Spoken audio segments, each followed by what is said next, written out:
This is the Umbrella Academy on TV Podcast Industries, and we're discussing Umbrella Academy Season 2, Episode 1, right back where we started. I know what it's like to be stuck in time. Thinking this is how you're gonna live out the rest of your life. On the run. And not knowing if you're ever gonna see the people you love again. And to be in an unfamiliar world. But Luther, you're not alone. We have to find the others because the world ends again in 10 days. I have no idea how to stop it.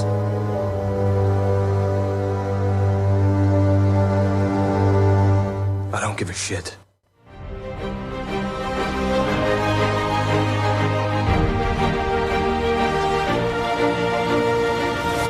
Wakey, wakey, rise and shine, fellow brollies. This is the TV Podcast Industries podcast discussing everything about the Umbrella Academy Season 2, Episode 1, and it's called Right Back Where We Started. I am one of your hosts, John. I'm one of the hosts, Derek. And rounding out this trio of school kids, I am Chris. So I guess we're giving up on the Academy alumni after one episode, John. Going back to Brollies now. No, I think it's interchangeable. Okay. I to be honest, I just thought fellow Brollies, our Brolly dollies, in fact, but also our fellow Academy alumni, if you prefer the more academic greeting. I like it. Yes, so you let us know over on the social medias what you like. Which do you prefer? Are you a Brolly? Are you an alumni? Let us know. Well, I'm calling that out just in case you didn't hear our recap episode where we talked about the entire first season of Umbrella Academy and christened our listeners as Academy alumni. You may not have heard that yet. If you want to go back and hear the thoughts that we had on the entire first series, pop on over to tvpodcastindustries.com and you can get our recording about the first season. But yeah, exactly as Chris said, let us know whether you want to be called the Brolly Dollies or the Academy alumni. Are you telling me that I was edited out saying fellow Brollies? No, you're in there. Okay, at some excellent. Point. Yeah, at some point. So we're not sure where. We have you somewhere in there. We just, Yeah. Anywho, moving swiftly forward. What are we discussing, gents? We are here for a spoiler-filled discussion about Season 2, Episode 1 of the Umbrella Academy. Yes, right back where we started. Mm-hmm. And if you're starting with us for the first time, you may not know who we are. Welcome to the group. Welcome. We are three crazy lads who like to discuss all things TV, all things podcasts, on a podcast. Mm-hmm. Yes. So, basically the best way to find out our back catalogue and everything, as Derek said, even the season 1 recap, you can pop over to our website at tvpodcastindustries.com and check out all of our previous. We've covered everything from The Boys to, we just finished a full coverage of Penny Dreadful, the original first 3 seasons in Victorian England. We weren't in Victorian England when we did it. We were just actually recording about the original Victorian England. We were in pieces. Dublin where most of it was filmed, but that doesn't matter, does it? But then we jumped over to the City of Angels, of course, LA, where we did Penny Dreadful City of Angels. Finally, we've also done everything Marvel over on the Netflix shows, including some of the film. And my fellow hosts have also covered all of Pennyworth Season 1, all of Gotham. You name it, we've probably covered it in some form. Yeah, probably. Yeah, this is our first time talking about Umbrella Academy, though, so we did do that one recap episode. So we are jumping into the second season of Umbrella Academy, going sort of episode by episode. We're not releasing our podcasts covering each individual episode. This episode's coming out just as all of the season is being released on Netflix, and then we're going to be releasing episode 2 and 3 over the first weekend, episode 4, 5, and 6 during the following week, and then episode 7, 8, and 9 after that, and then we're going to close out the season with one final episode talking about the season finale, episode 10 of season 2. So kind of bundling them up a little bit, really, because we are going to be leading into The Boys season 2, which is coming out in September, and we want to make sure that we cover this show as much as we can in the time that we have available to us. So unfortunately we can't go weekly, but we will be talking about each individual episode on the podcast in that structure, I suppose. Hope that makes sense. Yes, absolutely. And of course, you can send in any thoughts, points, theories, or feedback on the shows as you watch them. Just send in an email at feedback@tvpodcastindustries.com. You can head on over to our Facebook group. Just go to facebook.com/groups/TV Podcast Industries. And of course, we are also over on Twitter at TV Pod Industries. And of course, if you want to leave a voicemail for your feedback, head on over to the website at tvpodcastindustries.com, and you can leave up to 90 seconds of your dulcet tones for us to replay in the feedback section at the end of our discussion. So yes, as we go through this season of Umbrella Academy, it'll be great to get your thoughts on the show, this exciting show with, lots of crazy stuff indeed. Lots of time travel as well. Yes, definitely. We are releasing these episodes early on Patreon. If you want to get the episodes a bit earlier than they are on our main feed, you can go over to patreon.com/TV Podcast Industries and subscribe to us there, support us there. You can get access to the episodes a little bit early. We are very lucky to be able to be recording these episodes before they're out on at the end of July on Netflix. So we don't know what anybody else's reaction to these shows are as we're recording our podcast, which is the way we love it, really. It means we're able to come up with our own ideas about what we think of the series before getting anybody else's opinion, I suppose, which is great fun. Exactly. And of course, you can support us in any other way, shape or form as you see fit. You can go onto any academical or non-academical podcast catcher and leave a review, rate us, subscribe. It'll be great to get your support through that way as well. And just share the podcast. Exactly.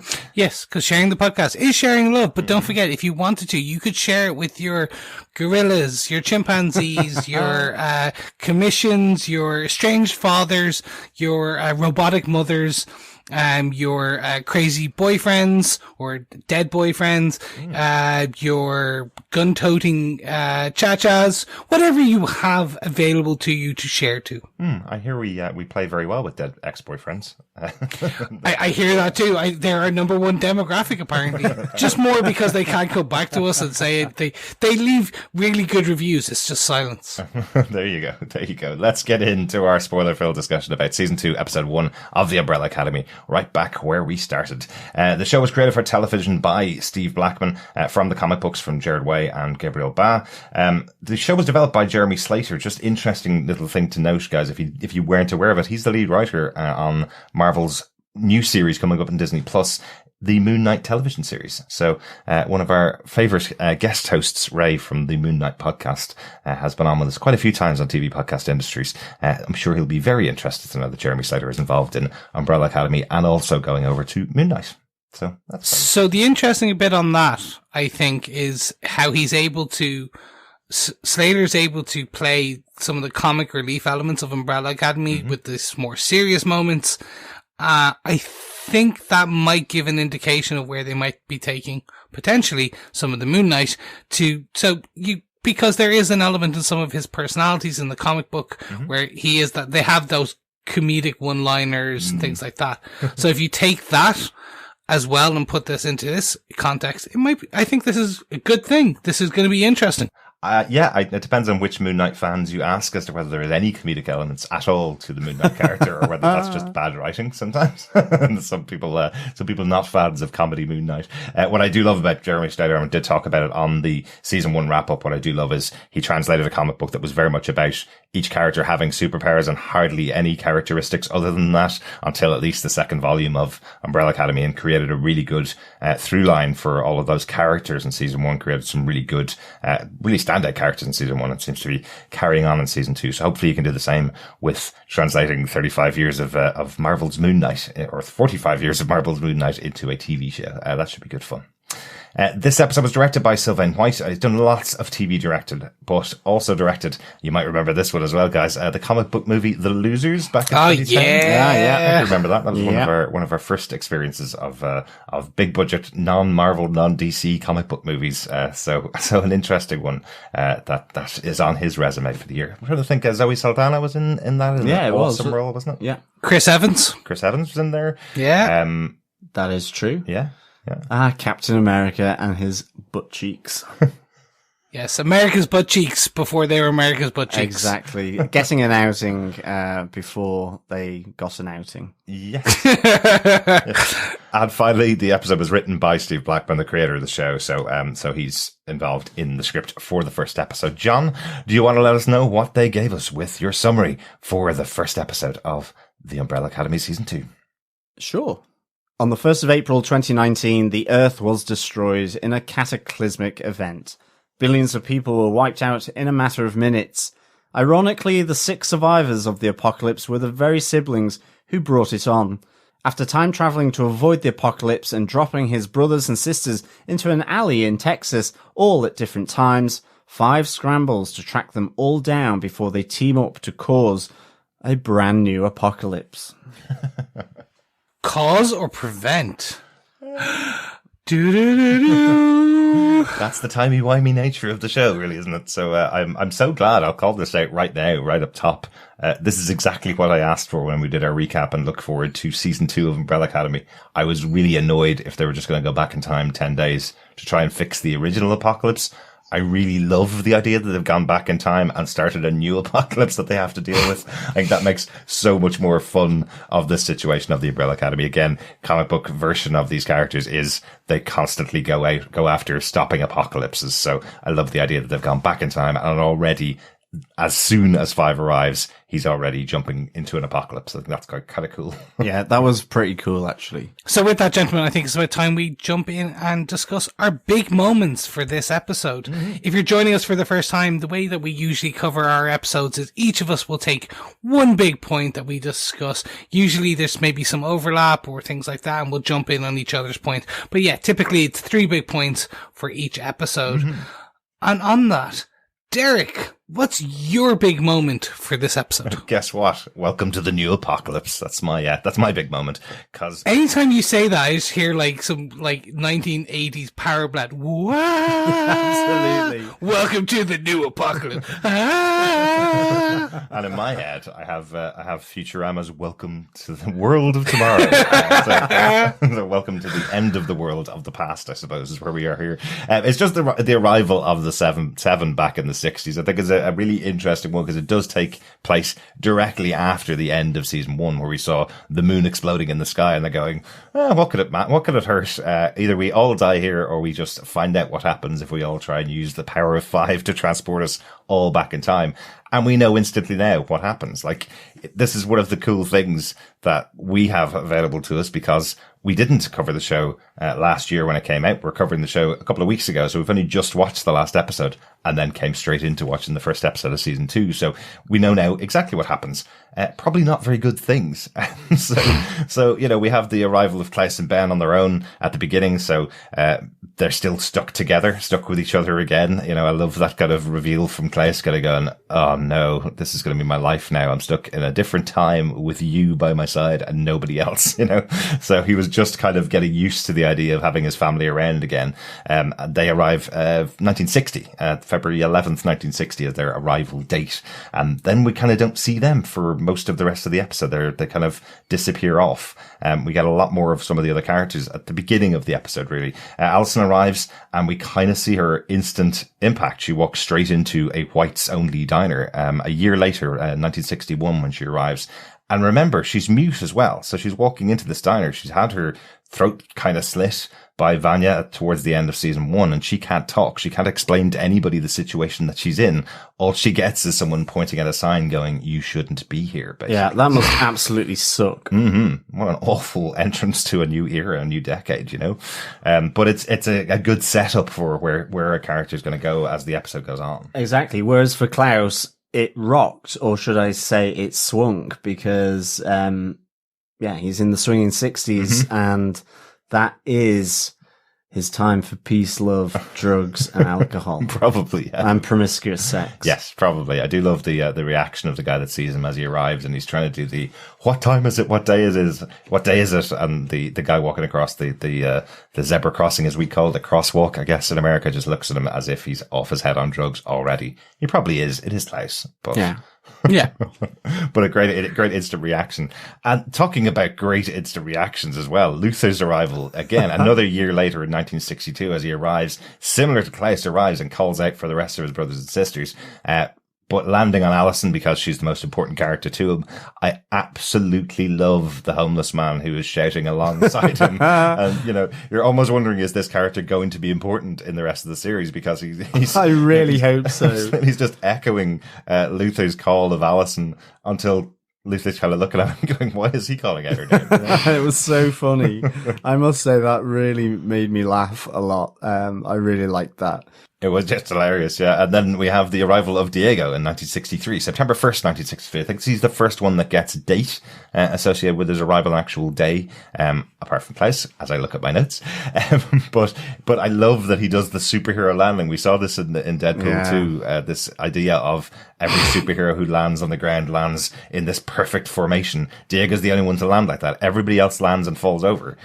Diego lands perfectly like the superhero and then goes instantly into an attack on a purse snatcher as he throws his knife, bends it around and sticks the guy to a post. It's so cool. Like, what a great arrival. Yeah, that was pretty awesome, to be honest. Along with his kind of moves in the battle with the Soviets as well. Absolutely. Be getting onto that part of me point in a second, but I do love that as a rival. I have to say, I don't think I even mentioned it last season, but one of the things I love about the makeup for Diego is that cut along the side of his head.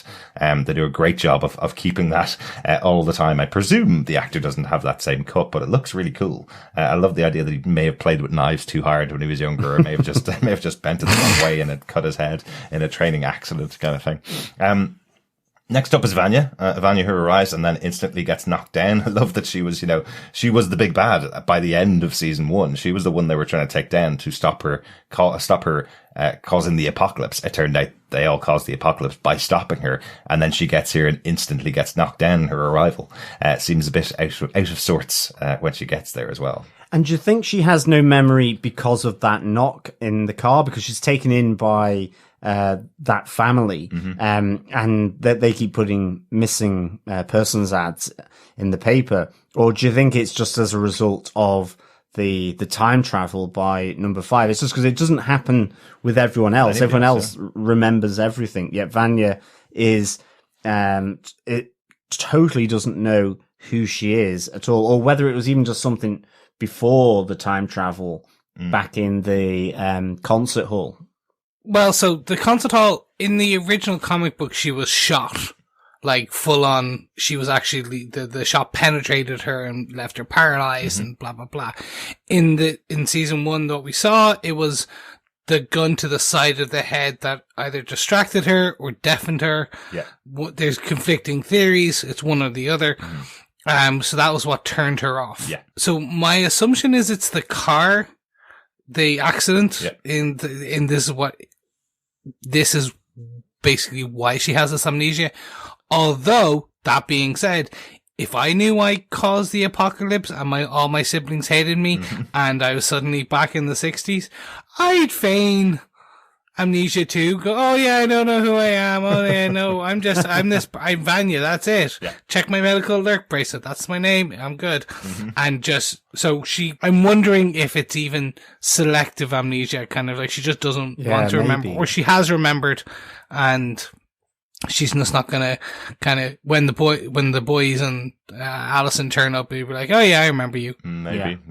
Yeah. Maybe. And I think as well, at this point, each of them have arrived separately, other than Klaus with Ben, but they just don't know that the others have survived at all. So they're alone, and they, I think that there's talk that Luther has been back to the alleyway to sort of cry and to scream out Allison as well. Hopefully the homeless guy was there as well. It's just constantly, every time. It's just like his shadow. Hello, Allison. Why are you here? Why are you here? Exactly. Maybe that's why ultimately he moved on, because he couldn't take the homeless guy anymore. Or maybe that's Luther from the future come back in time again to shout Allison's name.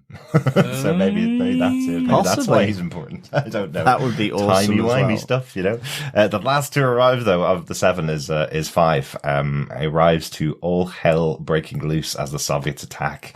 and the other 6 are awesomely using their powers versus the Soviets. Like, how cool is that? But you're wondering, there's the difference in time. I think is only about 3 weeks no, it's just over a month between when Vanya arrived and when 5 arrived. So what's happened in those 5 weeks to get this whole team of the gang back together and all using their powers?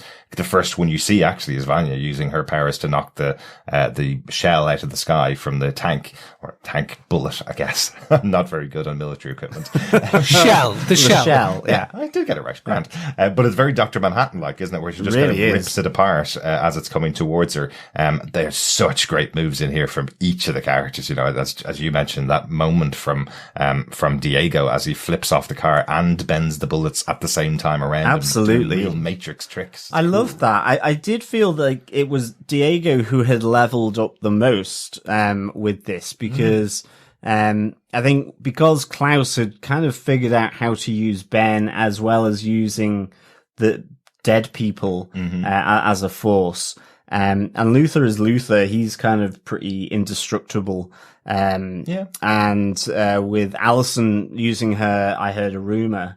Then I think just the fact that Diego had all been about the knives for me in season 1. And so to kind of see him twisting and turning and dodging all the bullets, but at the same time bending them effectively so that they kill the soldiers that have fired them, I thought was awesome. I feel like all of them leveled up, but I know what you mean. Like that power of Diego's, because we've only really seen him using it, bending the knives that he throws. Yeah, it does feel like a change to his abilities. But I definitely thought of all of them, Klaus was kind of my one where I'm going. He's also raising other dead people around him. Like, I was kind of laughing at the makeup of the dead people that were there. He has some army people, a police officer, and then 2 old women that are running down the street as well. I'm kind of going, okay, is he just raising the people that died on this street? Is he close to them? Is that what it is? So we'll probably find out more about what he's doing with the power, but he's only used that once, and that was with Ben. And Ben's on his own here using his power, even though he's a ghost. He is using his power on his own, it seems, not through Klaus this time. And weirdly, when Klaus and Ben arrived, I kind of thought Ben looked kind of fully formed. I was like, oh, is he a ghost anymore? Because I think in season 1, they did give that shimmer effect, maybe, or maybe I'm imagining that. But I was suddenly thought that, oh, Ben has kind of come back in some way because they've gone back in time. And then obviously we do see that is not the case. You see Klaus fighting in the middle of the road. I think he's slapping Ben's behind, but obviously it just looks weird from the passing sheriff. And then also with the dude taking the pictures, he just sees Klaus speaking to himself rather than to Ben. Exactly. Yeah, exactly. So I was of the same ilk and kind of thoughts there when they first arrived in, and then with the battle scene. I'll get back to the battle scene in a second.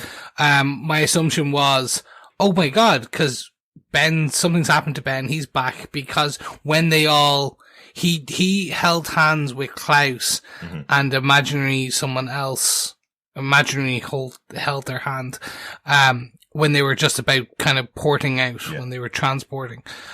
So I was like, oh my God, maybe something has happened with Timey-Wimey and he's back.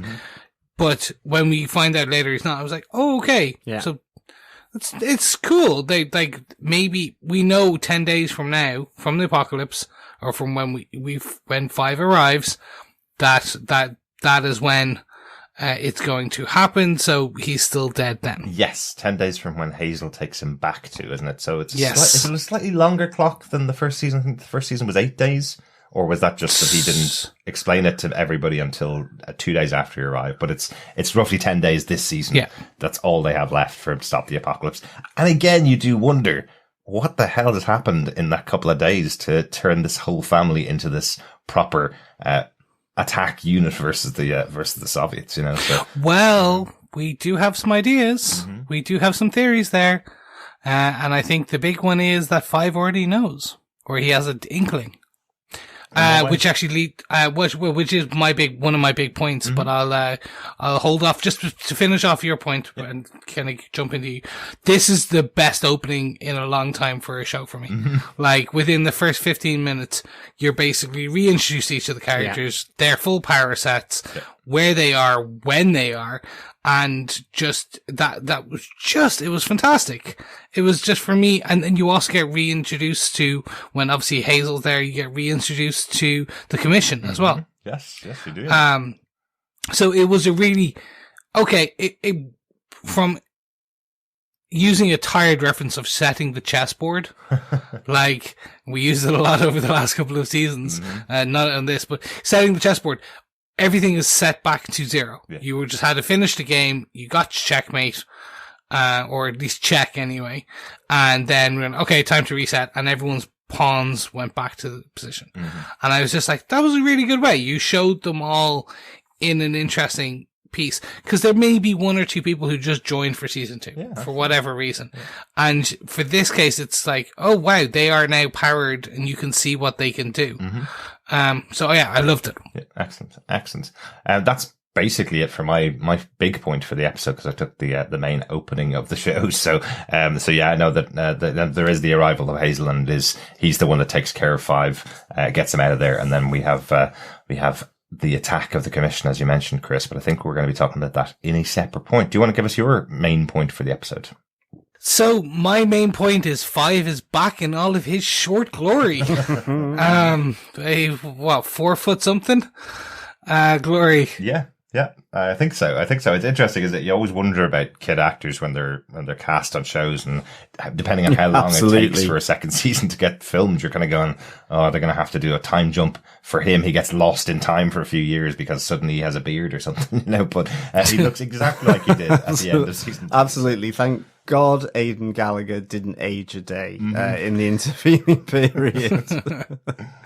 Yeah, no, for me, he's still an amazing star of this show. Just from his full introduction, it's just like when he arrives and he's doing all the questions and trying to figure it out, and then you get the introduction of Hazel straight away. We get the exposition dump. I thought you did this. No, but we went here. And no, aren't you with them? No, I left them. And it's just like, who are those guys? Oh, they look like commission. And then the bad guys fire on them. Yeah.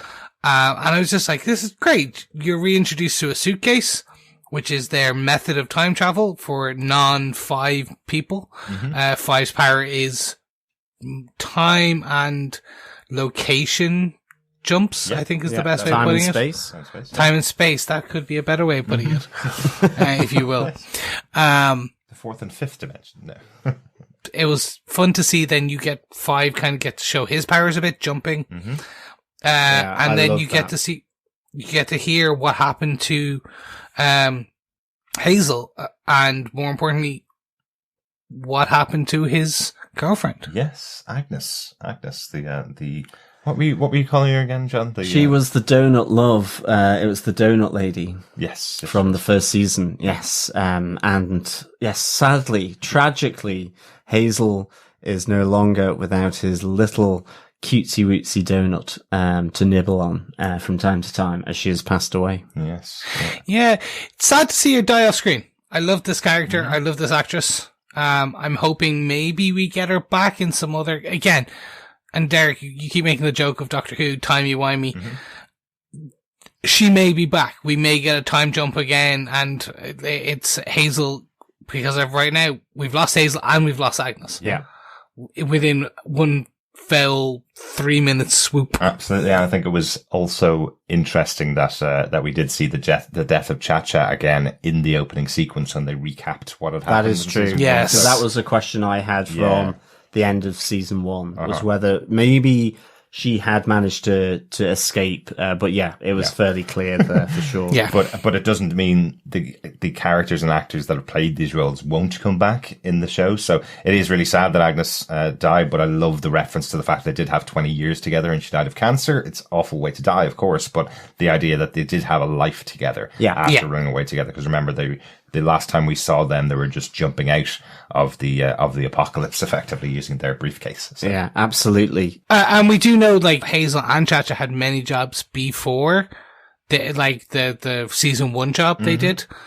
So there is quite possibility she was back in the 60s at one point and doing a separate job, looking out for the commission. So there is a chance we may see Mary J. Blige again. Mm-hmm. Yeah, absolutely. I was just coming back to the 5. I really like the detail. I like the fact he had the bowling shoes still on when he landed. Yeah. I thought that was really cool. And that whole the short time hopping that he did. I love that whole sequence of him hopping through the door to the TV place. Yeah.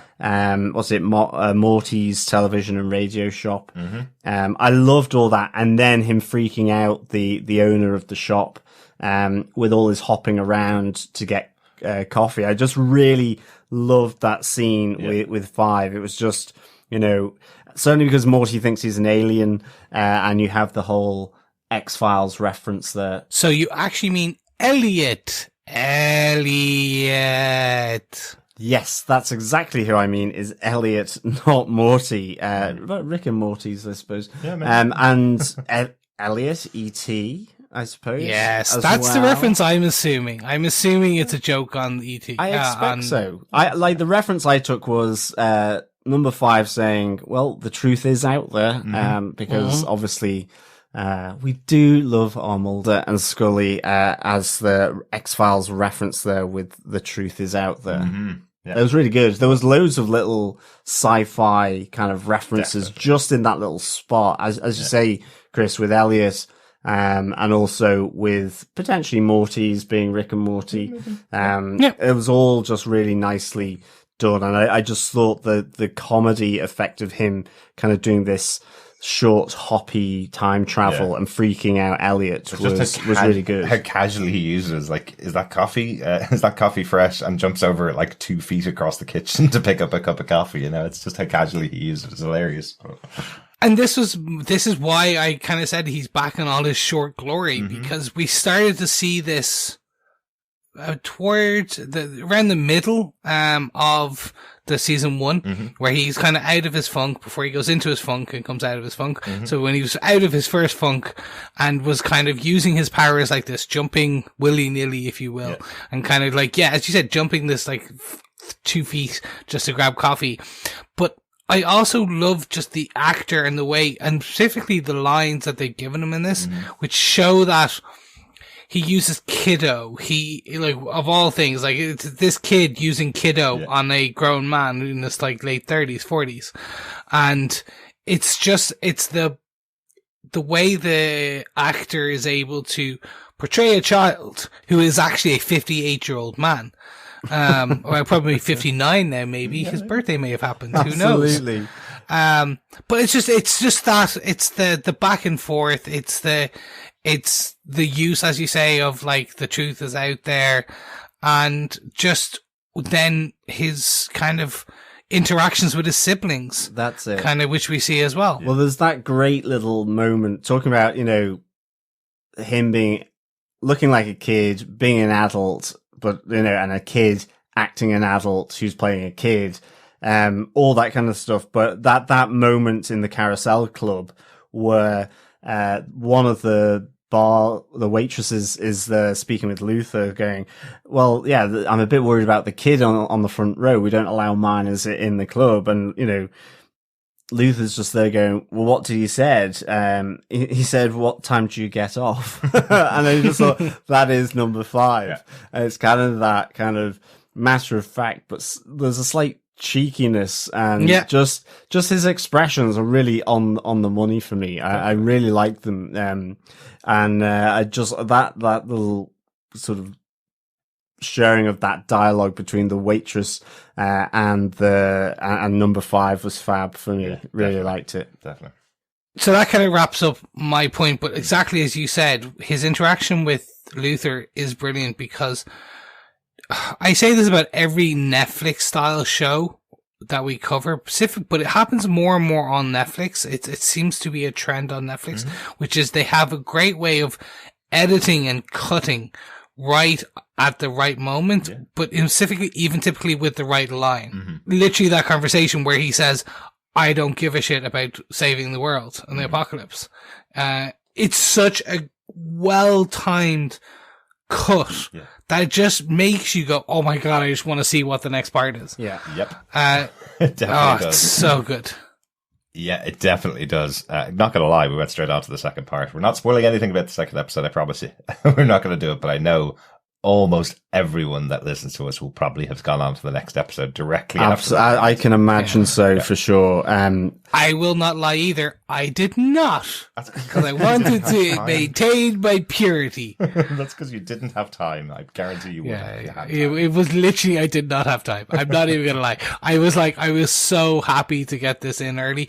By the way, thank you to Netflix for providing this early. We really appreciate even giving us this ability. So shout out to all the Netflix heads there. Absolutely. Yeah. Thanks so much again. It's really good to be working with Netflix again after quite a while since we did a Netflix show. So definitely cool. Thanks so much for that, Chris. I think that point about 5 is just, him being so central to the show and seeing him in here, back in his school uniform. You're kind of wondering now at this stage, he did change it once in season 1. You remember him going to his wardrobe and having just exact copy of what he's already wearing, and that's the only other thing he has. So it must feel really weird after a couple of years to just be walking around in that school uniform. But it's a great character touch, his superhero uniform. So, John, what's your big point for episode 1? Well, my big point is arts and craft. It's Diego in the asylum. There was something about Diego in this that I really, really liked. I think season 1, I didn't really connect with that character. It felt he was, I not that I didn't like the character or anything like that, but I just felt that he was just trying to be the superhero. And I like the fact that he's trying to be a superhero here. He's just so committed to that role, but after him arriving in 1963, he's effectively been chucked into the asylum because he's talking about saving JFK from assassination, and he's been picked up because he's effectively been trying to kill or harass Lee Harvey Oswald. And I just love that. I love the dejected sense of him, the long hair as he's in the therapy group, and he comes out with I just think one of my favorite lines after the doctor who's conducting the therapy circle talks about a guy who's dressed thinks he's a superhero with daddy issues, and he goes, that's just really sad. And he just goes, try telling that to Luke Skywalker. He goes, I know you didn't get that, but it's an excellent reference. It really is. I just thought that was so good. Because he has another couple of ones in there as well, isn't it? He's like, oh, you think your father was experimenting on you, to Diego, and Diego's responding going, it was a literal experiment that was happening with my father. Exactly. I don't know how else to explain this. This is actually what happened. Don't have daddy issues. But I also like as well that he seems to have picked up, as any good superhero must have, an unwanted sidekick here in the form of Leela as well. So where that's going to go, I don't know, but she certainly seems mad for Diego. Probably not in a sidekick kind of way, but I really like this. It seemed nice and quirky, and really kind of combative, and I kind of like those that kind of dynamic, really. Absolutely. Anybody getting Legion season 1 vibes at all off this pairing? Oh, 100%. Yeah. 100%. I was also going to say, I'm wondering if she's more than meets the eye. No, not that. She's a transformer. I meant more, could she be the commission? She just seems, we get the scene later where she manages to kick one of the guards quite squarely.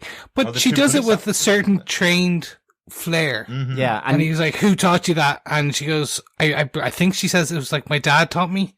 No, my mother. My mother, I think it was. My mother taught me, excuse me, yes. Yeah. Well, let's see where it goes. I'm hoping that this is that kind of sidekick, that Robin to Batman and so on. I think that would be really good. But yeah, I mean, certainly there was a little hint there that she certainly knows how to beat people up.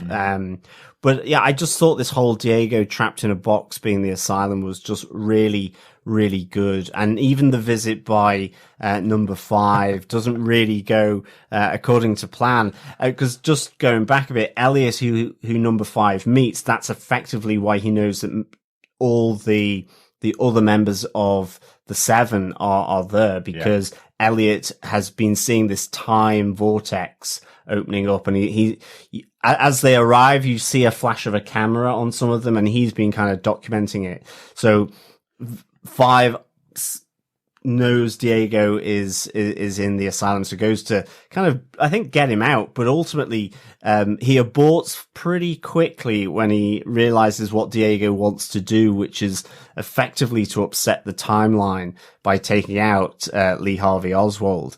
And certainly then when he says, and after I've done that, I want to head back a bit further to slit Hitler's throat with a butter knife, which was really good. And as soon as sort of he says that to number 5, he goes, okay, you need to stay here, and tells the porter and the doctor that he's been filing down his the bars on his cell. So I thought that was nice. And ultimately you have the escape from the asylum. First of all, the escape from the padded cell, which has a little bit of a Lethal Weapon nod for Diego as he dislocates his shoulder so that he can get out of the straitjacket. Yeah, wasn't that Mel Gibson in Lethal Weapon 2, wasn't it? I think, yeah. He gets all the guys to bet that he can't get out of the straitjacket, so that really felt like what Diego's doing as he smashes that arm against the wall. Feels really 80s action movie kind of thing. Exactly. Yeah. And then of course the boy band, the mature boy band, these blondies are here as well to take him out. So they must be part of the commission, for sure. Well, the guys that tried to kill Hazel in the opening destroyed the box that he was using to travel, or the briefcase that he was using to travel back and forth through time. I love 5's line. How many times did I suggest bulletproof cases? Bulletproof. But he does escape with Leela here. So there is that continuation of the team up. So let's see. Yeah, as I say, let's see where that goes. Yeah. I think that's really good. But I just love Diego here in this moment. He was kind of making me chuckle all the way through his therapy session. And when he started doing his arts and crafts, making the beads, which is kind of so far removed from where he thinks he is. So I just thought that was really good stuff. It is. It's just like the Terminator doing arts and crafts. It's just very fun. So, can I tell you my theory? Absolutely, Chris. So, I believe the apocalypse will be caused because Diego saves JFK, who pisses off the Russians, who then attack America. Interesting. That is my thought. Yeah. Because we very briefly see a newspaper flutter by 5 when he first arrived, and just before we see the rest of the team, that says something like JFK says XYZ, right. But technically he should be dead by then. That's true. Yeah, exactly. So I think this is the knock on, which is Diego will stop Lee Harvey Oswald, but then like we'll need 5 will need to go back and be the grassy knoll.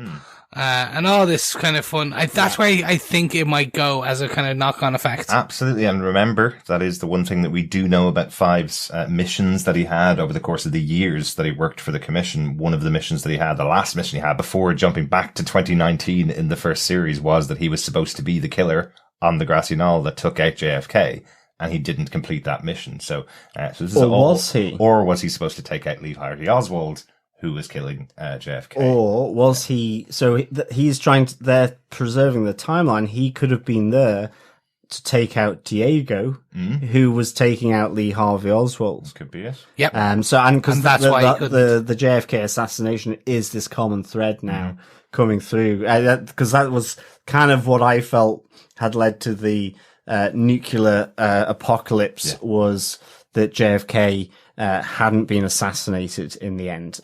So yeah, it's really good stuff though. I like that's where it probably will connect in with season 1. Yeah. Although again, it's just a theory, so we could actually be completely wrong. Well, it could be, but the reason then maybe he doesn't complete it is because he sees his brother. Yeah. It could be. That's the whole point. Is like, I could, and that's why he knows he's like, no, I'm going to keep you in here, because if I keep you in here, I don't I can then I don't have to do anything, and I can still preserve the timeline by doing this. But it's all timey-wimey. Yeah, but weirdly, my recollection of the season 1 part where he comes back, when they go back to that point, it's just, it doesn't show you who he's there to kill. It's just that he's got the equations to complete his jump back. Yeah. So, but yeah, it'd be interesting to see. But it has that. It is the grassy knoll. It has the gun leaning up against the fence, which is supposedly where the murder happened from, or the death of JFK happened from, or one of the theories. What I mean is what I took from that was not that he jumped back because he saw who he needed to kill, it being Diego, say, for example. Yeah. It seemed to be more that he suddenly realized the equations he needed to jump back. Exactly. And he just took it and left the job. Or at least that's how the story is told in season 1. It did allow them the option to change that little section. Exactly. If they needed it for season 2, as they did.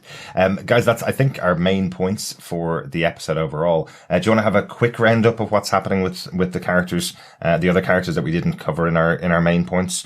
So we did mention that Klaus and Ben are coming back from, it looks like San Francisco, I think. And Ben is telling Klaus that he needs to go back to them. He's not very happy with them, told in a brilliant way when Klaus is trying to use Ben's special skills as a ghost to win the car that he needs to get him down to Texas, and Ben completely lies to him about what the other guys have around the table, putting Klaus in a really bad position and almost getting him beaten up by a bunch of rednecks. So a fun little dynamic between the two of them that seems to have developed over these 3 years. They didn't really get on too much. We saw Ben was kind of the support system for Klaus throughout the first season, because he was watching on the whole time as Klaus doused himself in drinking drugs. In this season, it seems like already they've had a lot of experiences together, and Ben's not very happy with being dragged around by Klaus. So a nice little thing. Or the reason he wants to go back to San Francisco is because he had people there, and Klaus was manifesting him as physical. So he had a body, he had people with him, blah, blah, blah. They were part of a hippie commune. Like, touch the dead. Hey. Okay. Yeah. Well, that's it. I don't want to be part of that commune. Touch the dead is definitely not a phrase I want to hear anybody say. But yeah, no. And then also we have Allison. So with Allison, her voice is back. Yes. She is married now, we see. And she's organizing quiet, peaceful protests with the other African American people in Dallas ahead of the head of JFK arriving. And yeah, the biggest surprise is she has her voice back. I think a bigger surprise is that she's married to someone as well. But yes, no, she has her voice back. That's a massive moment. But yeah, she's married to someone as she gets there. So I guess that whole thing with herself and Luther is definitely never going to work out. Or she thinks she's lost in time and needs to just, like, there's always that. Like, when you think you're by yourself, I'd marry too. I need some company. Or she just told a rumor. Or, well, maybe she did get herself into a lot of trouble when she used that to get into a relationship and control her child in the first season. So, I don't know whether she did that to get Ray. Maybe she hasn't learned her lesson. Maybe she hasn't. We did get a bit of feedback, on our recap, podcast, specifically about the relationship between, Allison and Luther, that it is never acceptable. Don't care whether they're blood relatives or not. They lived as brother and sister, says our wonderful listener, Bob Phillips. So how could they possibly have a relationship? So definitely this is one for the shippers, these two characters. And this is exactly what happens when viewers of shows ship two characters to get together to come into a relationship. That is red rag to writers to go, well, right, we need to create a situation where they will not get together. What do we do? Right. They arrived at different times and she's married. Okay. Yeah, they always do that in TV shows, for sure. And of course, then there's Luther, who is effectively a hired bouncer for Jack Ruby and his Carousel Club. Jack Ruby being the person who shot Lee Harvey Oswald. Yes. So there is that element to this as well, that linkage. But also, Luther is the kind of does sort of underground fighting and helps to sort of throw those fights for his boss, Jack Ruby, by pretending that his size will have no part to play in the fight, which his opponent seemed, at least the one we saw, who got a pretty bad broken arm, seemed to kind of believe. If I was in that profession and turned up with someone that width of muscle, I would kind of just politely leave, I think. Everybody thinks they can challenge the big guy. Not me. No, I run away from me the too. big guy. Me run. We kind of already mentioned Vanya a little bit, just the idea that she seems to have lost her memory. She's now living with a family who are looking for her family. Just one connection between those two storylines, which I just thought was interesting, was Sissy, who's the mother or the wife in the household. It's her husband that's pestering Jack Ruby in the Carousel Club to buy his stuff. When he said he was going back to work for the night, he was heading off to the Carousel Club for a few drinks and getting drunker and drunker while pestering Jack Ruby for some sales. So there's definitely a connection there. So yeah, wondering if that's going to be a way that these people will meet back up. Yes, and could we get possible romantic entanglement between Vanya and the wife? Vanya certainly looks very happy talking to Sissy. And the wife has a GoFund. She talks about how all women need a GoFund in that time. Of course, in the age of internet, all I was thinking was a GoFundMe. But yeah, no, it's interesting to see, like, Vanya could be good again, if that is possible. Yeah. Well, more importantly, it'd be interesting to see how the rest of the siblings react to her, because you've got to remember the final moments, which was probably just a few moments ago, they stopped her, she caused the apocalypse, and then they teleported, and then they've all spent number of years apart. So there's going to be some resentment potentially festering with all of them. Potentially, or as we saw in the opening scene, in 9 days' time, they just caused the end of the world. So, maybe there's not that much resentment. Maybe Let's get together to blow up the world, like we did before. Just right back where we started, basically. There you go.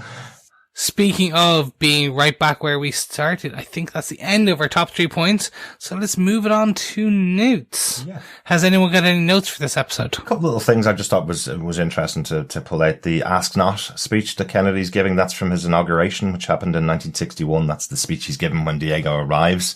But it happened in January 1961. That's traditionally when a president is inaugurated, and Diego arrived in September. Probably just being repeated on TV, basically. So it's not a live speech that Kennedy's given at the time. I just thought it was interesting because it's such an iconic speech. I was trying to remember when it was from. You mentioned earlier on, John, there's quite a few sci-fi references in this show. And nobody can resist the urge when there's a time travel episode to do some Terminator 2 references, like the ones in here. We had Hazel, saying, "If you want to live, come with me," which is the flipped version of the "come with me if you want to live" from Terminator 2. And Terminator 1, actually, now that I think about it.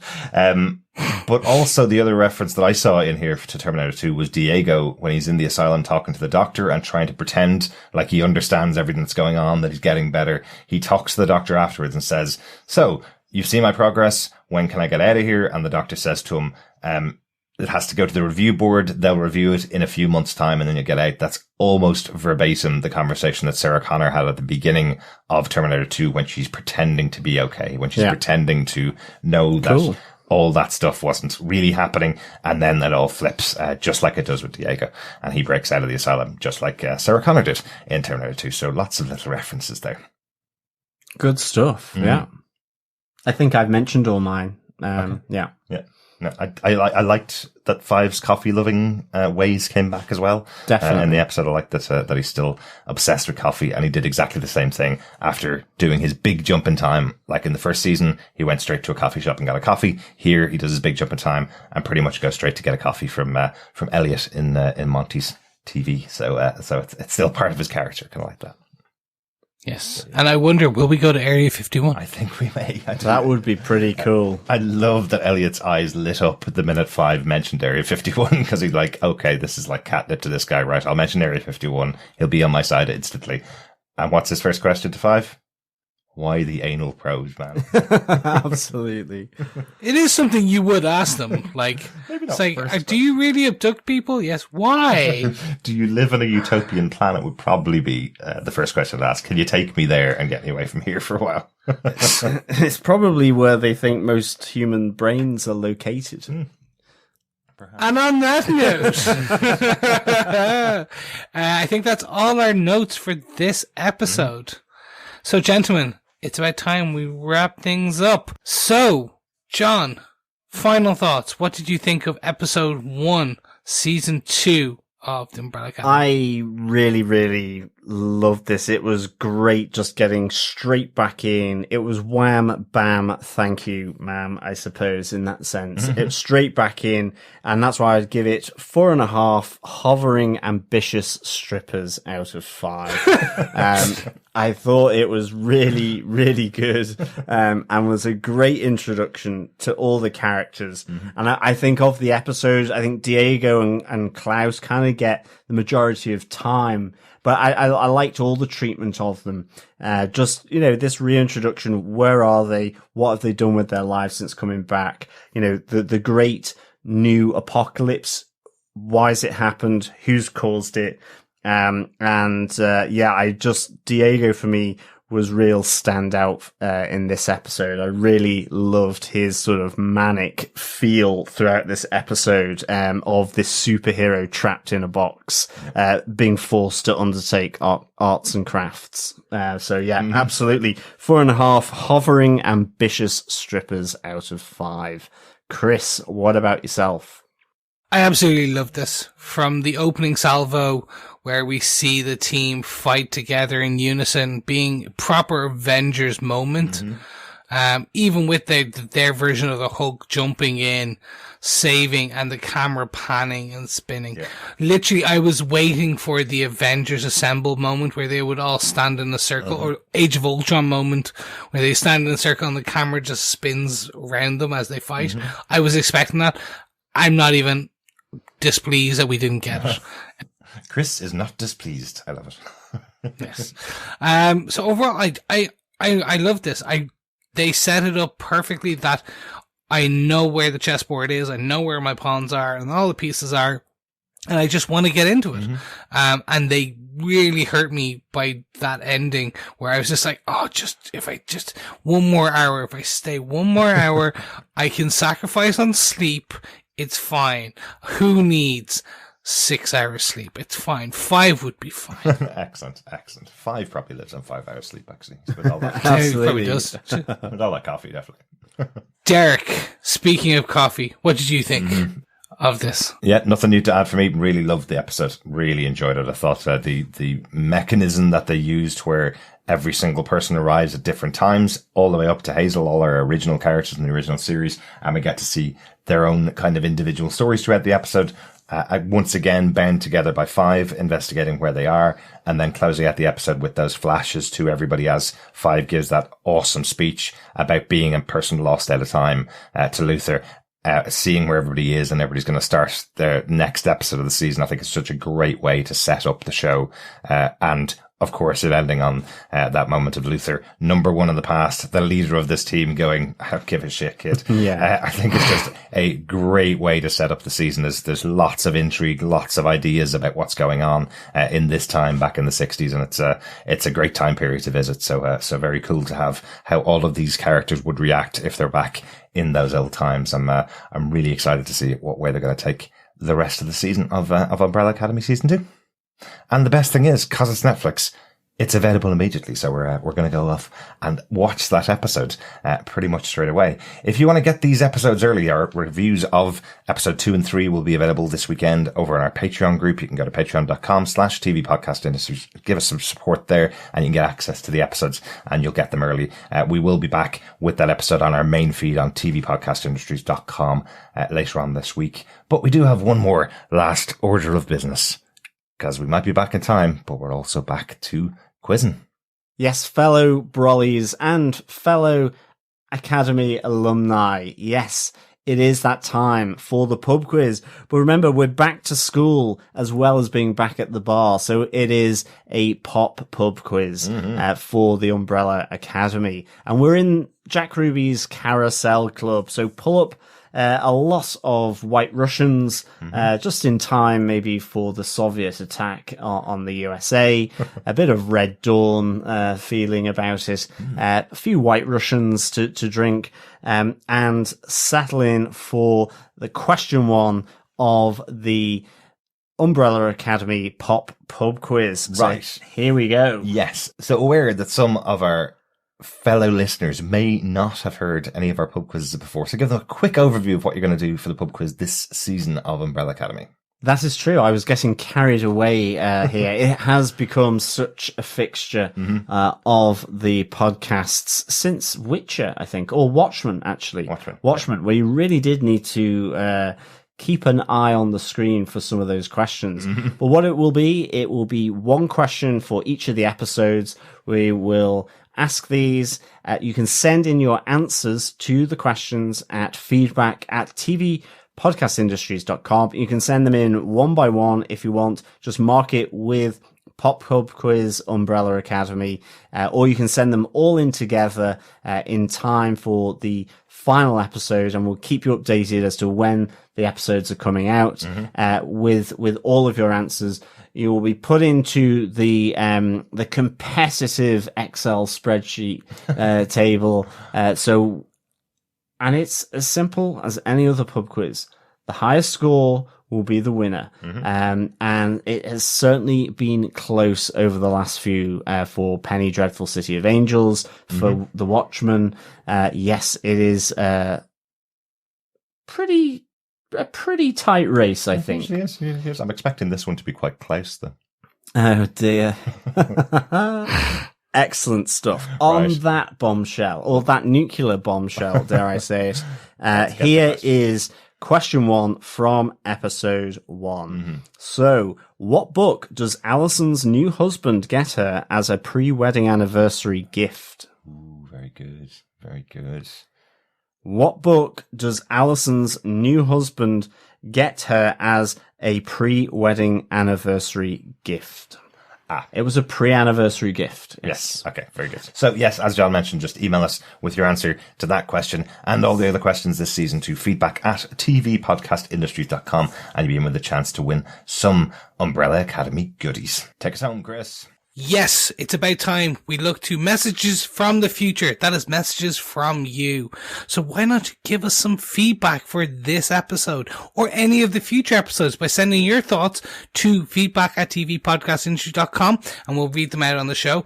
Or you can go and join us over on our Facebook group at facebook.com/groups/tvpodcastindustries, where we're going to have posts up, typically spoiler posts for each and every episode. Maybe we'll combine them. We'll let you know. But you can just leave them in there and discuss your thoughts with us or anyone else. If you want to hear your voice on the podcast, make sure you just record a clip of yourself on your phone or your laptop/desktop or whatever mic you have available. And you can then email it to us at feedback@tvpodcastindustry.com, or you can go to our website at tvpodcastindustries.com and record up to 90 seconds of your thoughts about that week's episode.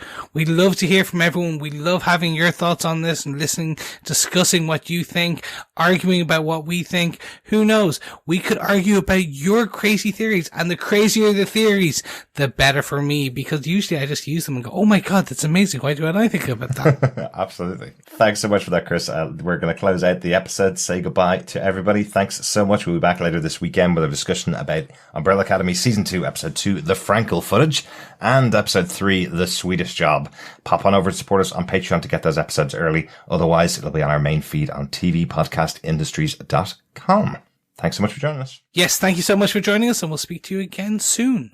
Yes, nighty night, fellow Brolly Dollies and alumni. It's great speaking with you as always, and we'll be back with you soon. Remember, keep watching, keep listening, and keep caffeinated. Nice. I like that. Nice. Bye. Bye. Bye. Bye.